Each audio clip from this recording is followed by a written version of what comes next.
कल मैं फ़ोटोज़ देख रही थी और उसमें मेरी फ़ोटो आई एक जब मैं टीनेजर हुआ करती थी स्कूल टाइम की।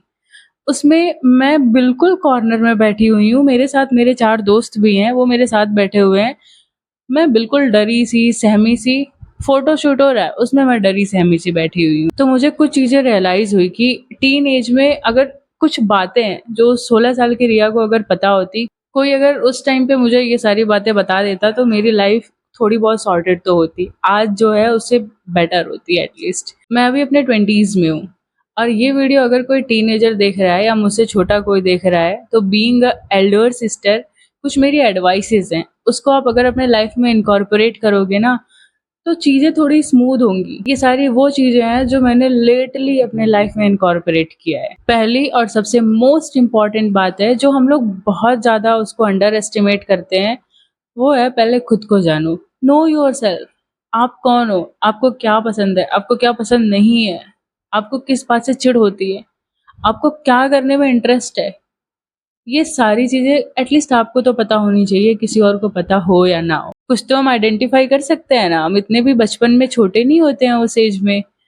काफ़ी समझ तो हमें भी आ जाती है, दोस्त होते हैं, टीचर्स होते हैं, उसमें भी बहुत सारी चीज़ें। आजकल के बच्चे तो टीन एज में मल्टीपल रिलेशनशिप में हैं, तो अकल तो उनमें बहुत है। और मुझे ये लगता है कि अगर ये सारी बातें किसी भी एज ग्रुप के इंसान को अगर क्लियर है ना, तो काफ़ी चीज़ें उसके लाइफ में सॉर्टेड है कि मुझे क्या पसंद है, उसके हिसाब से फिर काम करो। और फिर आप जो काम करोगे ना उसके बेसिस पे वो आपको अल्टीमेट पीस देगी और अल्टीमेट पीस किसे नहीं चाहिए होता है। हम सब तो शांति के पीछे ही तो भाग रहे हैं। मेरे टीनेज में तो बहुत सारी चीज़ें शफ़ल हुई थी। पहले तो मेरा स्कूल चेंज हुआ था। पहले मैं गाँव में थी और फिर उसके बाद मैं शहर आई, शहर में पढ़ने आई। तो स्कूल का लेवल भी डिफरेंट होता है, कम्युनिकेशन भी डिफरेंट होता है, लोग भी डिफरेंट होते हैं, टीचर भी डिफरेंट होता है। ऑलमोस्ट सारी चीज़ें बदल जाती हैं। कुछ पीछे 1-2 जो मेरे दोस्त थे वो छूटे, अच्छे वाले जो थे। यहाँ आए तो फिर यहाँ पे कम्युनिकेशन में बहुत इश्यू हुआ। कभी-कभी तो ऐसा फ़ील हुआ कि ये लोग मुझे अपने ग्रुप में लेना ही नहीं चाहते, एलिनेटेड कर रहे हैं, just because of my conversation. उस टाइम मैं गाँव से आई थी, मेरी कन्वर्सेशन नहीं थी, वोकैब भी नहीं था, इवन प्रोनंसिएशन भी मैं सही से नहीं कर पाती थी। But I am really grateful for those people जो मेरे साथ उस टाइम स्टैंड लिए थे और ऐसे लोगों की जगह हमारे लाइफ़ में अलग ही होती है, हम हमेशा उनको याद रखते हैं, जो हमें हमारी मिस्टेक्स सही करा करके हमें आगे बढ़ाते हैं। मैं अपने टीन एज में लोगों के लिए डिसिप्लिन्ड लड़की थी। लोगों के लिए एक संस्कारी लड़की हुआ करती थी। बट डीप डाउन मैं इतनी डरी, सहमी, किसी से बात करने में भी वो नहीं हो रहा है कि हिम्मत ही नहीं हो रही कि बात करूँ, खुद को एक्सप्रेस नहीं कर पा रही हूँ। एक बार तो ऐसा हुआ था कि स्टेज पे बुलाया गया था आफ्टर 12th। 12th के बाद जो फेयरवेल होता है तो उस वाले बैच से जो 12th का बैच होता है उसमें से एक लड़की और एक लड़का चूज़ करते थे। लाइक मिस स्कूल का नाम जो था वो बनाने के लिए और मिस्टर स्कूल का नाम जो था वो नाम नहीं ले रही अभी मैं, तो वो बनाने के लिए। तो उसमें मुझे नॉमिनेट किया गया था। होप ये वीडियो आपके लिए थोड़ी-सी भी हेल्पफुल होगी। So signing off for this video, मिलते हैं नेक्स्ट वीडियो में। मेरे अंदर यही लैक था कि मेरे अंदर हज़ार चीज़ें चलती थी, पर अगर एक्सप्रेस करने की बात आए तो फिर एक चीज़ें भी नहीं हुआ करती थी और स्टेज पे तो बिल्कुल भी नहीं। माइक पकड़ के ना स्टेज पे माइक पकड़ के मेरे पाँव काँपते थे, मेरे हाथ काँपते थे और जब मैं अपने आवाज़ की एको सुनती थी जो माइक से आता था, तो वो लगता था ट्रेम्बल कर रहा है और उसको सुन कर के मैं और ज़्यादा डिमोटिवेट हो जाती थी। मेरे से बोला नहीं जाता था कभी भी। यही फ़ील होता था कि बस यहाँ से हटूँ और यहाँ से निकलूँ। पर उस बात का बहुत बड़ा रिग्रेट है। बहुत सारी अपॉर्च्युनिटीज़ छूट जाती हैं ऐसे करने पे। अपने लिए हमेशा खड़े रहना और अगर कोई भी इतना-सा भी अगर आपके ग्रोथ का चांस मिल रहा है ना, तो उसको कभी भी मिस मत करना। कोई भी अपॉर्च्युनिटी आपके पास आ रही है, तो टेक इट। आज नहीं भी आई वो काम तो कल काम आएगी। अभी कॉलेज जाना है, उसके बाद जॉब है, उसके बाद ये लाइफ़ की स्ट्रगल कभी नहीं खत्म होने वाली है। सिर्फ़ आपको उससे डील करना पड़ेगा और आपको उससे पीस ट्रीटी साइन करनी पड़ेगी अपने लाइफ के साथ। आप किसी भी फ़ेज़ में हो। मुझे भी मिस स्कूल जो था उसमें नॉमिनेट किया गया था। अब मुझे बुलाया गया स्टेज पे, मेरे साथ और भी कॉम्पिटिटर थे, 3-4 थे। तो उन्होंने नॉर्मली प्रिंसिपल्स और वाइस प्रिंसिपल्स बेसिकली उनसे क्वेश्चन्स कर रहे थे एज़ अ ज्यूरी। तो मेरे से क्या क्वेश्चन पूछा पता है? कि तुम्हारा एकेडमिक्स 10th में तो बहुत अच्छा था, 12th में 11th में आकर के ऐसे गिर कैसे गया? ना तो मेरे पास उस टाइम पे आंसर था इसका, और ये रियलिटी थी, और ना मेरे पास ये एक्सप्रेस करने का वे था कि मैं कैसे बताऊँ। तो मैं काँपती सी आवाज़ में, टूटी-फूटी इंग्लिश के साथ ये बोल के आती हूँ कि सर 10th का स्टैंडर्ड लो था, बेसिक्स था, और 11th में आकर के अब्रप्टली वो चेंज हो गया। बट अंदर से मुझे पता था ना कि मैंने कितनी मेहनत कर रखी है उस पे। नहीं किया था मैंने। सोर्सेज़, मटेरियल सारी चीज़ें होते हुए भी आई डिडन्ट वर्कड। मैं सारे टाइम सिर्फ डिस्ट्रैक्टेड थी, और ये आपको नहीं करना है। नो डाउट मेरी एकेडमिक्स बहुत अच्छी थी, बट ना मैंने कभी स्पोर्ट्स में ट्राई करा, ना मैंने किसी डिबेट में ट्राई करा, नेवर एवर। अब मुझे ना रिग्रेट होता है काफ़ी चीज़ों को लेकर के कि यार काश अगर कर लेती ना, तो आज जो स्ट्रगल करने पड़ रहे हैं मुझे, वो स्ट्रगल मैं पहले ही कर लेती तो आज मैं शायद बेटर पोज़ीशन पे होती। नेक्स्ट पॉइंटर ये है कि वो जो टीन एज वाली एज होती है उसमें हार्मोनल इम्बैलेंस होते हैं, हार्मोन्स चेंज होते हैं, बहुत सारी चीज़ें होती हैं, एक्स वाई ज़ेड। गुस्सा आता है भयंकर वाला। उस टाइम पे ये लगता है यार अपन नीच भगवान है, मेरे से ज़्यादा किसी को पता नहीं है। पर सच बताऊँ तो उस एज में तुमसे कम किसी को नहीं पता है। बहुत सारी चीज़ें ऐसी हैं जो आपको बाद में रियलाइज़ होंगी। ये सारी चीज़ें जो मैं आपको बता रही हूँ, मेबी आपको फिर भी ऐसा लगे कि यार ठीक है यार, हो गया ना, सुन ले रही हूँ बस, साइड हटाओ, ये तो ज्ञान दे रहे हैं। बट आगे जा कर के कभी ना कभी आई एम 101% श्योर कि आपके माइंड में ये थॉट आएगा ज़रूर कि ये जो चीज़ें हैं, काश मैंने वो चीज़ पहले इम्प्रूव कर लिया होता। दूसरी बात ये है कि देखो, जब हम ना लोगों के साथ रहते हैं, तो कुछ चीज़ें कभी किसी की बुरी लगती हैं, कभी अच्छी लगती हैं, कभी ऐसा लगता है कि लोग ग्रुप में हमें बेइज़्ज़त कर रहे हैं, कभी लगता है कि यार तेरे से तो ये उम्मीद नहीं थी, दोस्त होकर के तूने ऐसे कैसे बोल दिया?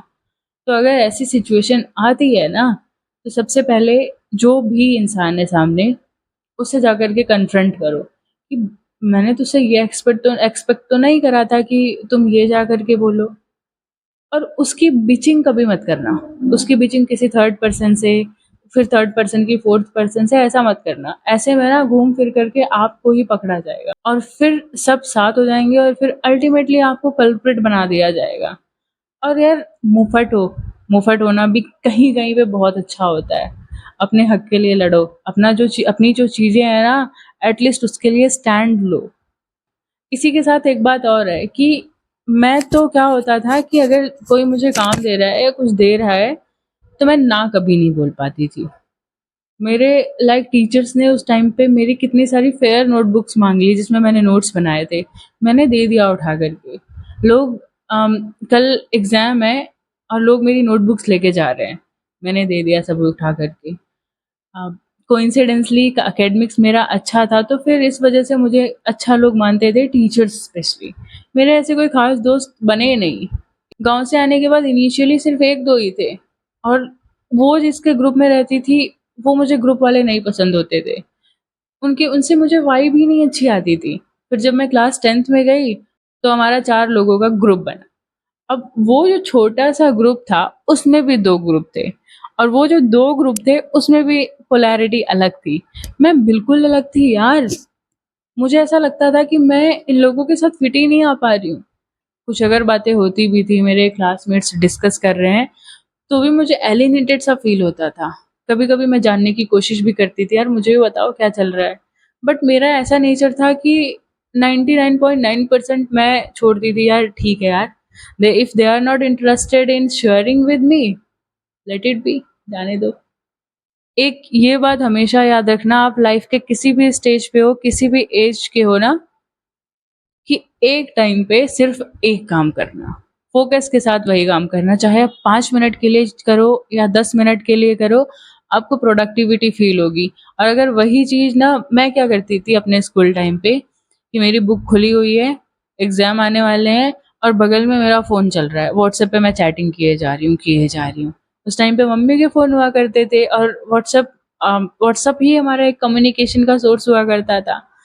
ये चले जा रहा है, बुक में क्या लिखा हुआ है देख लिया, आउट ऑफ माइंड चला गया, ऊपर से चला गया सारी चीज़ें। समझ ही नहीं आई। तो ये सारी चीज़ें मेरे रास्ते में बहुत रेस्ट्रिक्शन बने, इनकी वजह से मेरी पढ़ाई भी डिस्टर्ब हुई। तो आई वुड से कि do one thing at a time. कई सिचुएशन ऐसी आती हैं, हमारे स्कूल में भी आएँगी, हमारे घर पे भी आएँगी या कहीं पे भी हम जाते हैं तो वहाँ आएँगी, जो हमें नहीं पसंद होंगी। तो ऐसी अगर सिचुएशन है ना, तो अगर हो सके तो go for it and change it.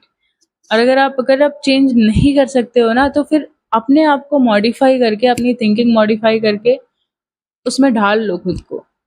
लेकिन कभी कंप्लेन मत करना, क्योंकि सबके लाइफ में ऑलरेडी हज़ार प्रॉब्लम्स चल रही हैं। आपके कंप्लेन करने से ना कुछ नहीं होने वाला है।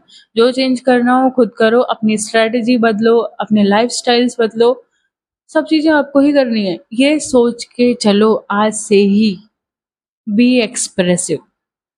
अपने जो फीलिंग्स हैं, अपने जो पॉइंट्स हैं, वो रखने में कभी डरना मत। अगर वो पूछी जा रही हैं चीज़ें तो फिर सामने से रखो। अगर नहीं भी पूछी जा रही हैं तो find a way for it. So let us wrap up the video in pointers. पहला है नो योरसेल्फ। अगर आप खुद को जानते हो तो फिर किसी की हिम्मत नहीं है कि आपको एक्सप्लॉइट कर दे। Second is there are so many distractions, but आपकी प्रायोरिटी क्या है, आपको किस पे काम करना है, वो आप पे डिपेंड करता है। अदरवाइज आपके अटेंशन के लिए बहुत सारे डिस्ट्रैक्शंस हैं। Third is never talk behind someone's back.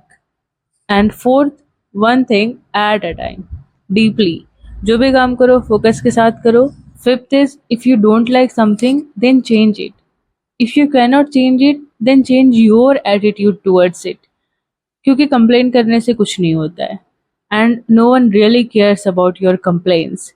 Six point is be field of vision. आपको जो करना है वो डिसाइड कर लो पहले और उसी पे काम करते रहो।